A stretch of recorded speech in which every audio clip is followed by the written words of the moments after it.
Out of Kershaw County, that is where a man is dead after a chase involving deputies, which happened back on May 8th.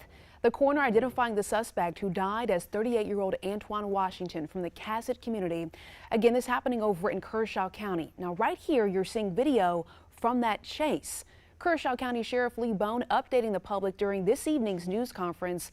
And that's when Sheriff Bone says back on May 8th, the chase began after deputies tried to pull Washington over for speeding, and they say he refused to pull over.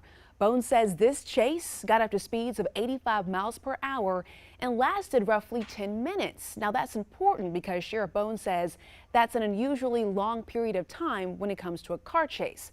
We now know the chase ended after a deputy hit the back of Washington's car, spinning him off the road. Sheriff Bone telling News 19 tonight that Washington was flown to a nearby hospital, and that's where he later died. Listen now. You know, people don't run because we're chasing them. We chase them because they're running. And this is an incident where when we forcibly stop somebody, it's not to hurt them at all. It's to keep them from hurting the public.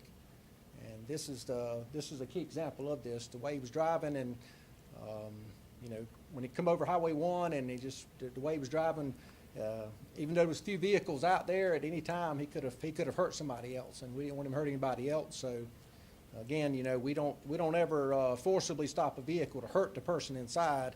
We forcibly stop them to keep them from hurting somebody else.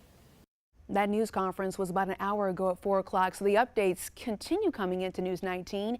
We can tell you, though, that Sheriff Bone says the cause of Washington's death is still pending, but now that he is dead, they are not going to have the previous charges that he would have faced. The South Carolina Law Enforcement Division says they will continue investigating to figure out everything that happened.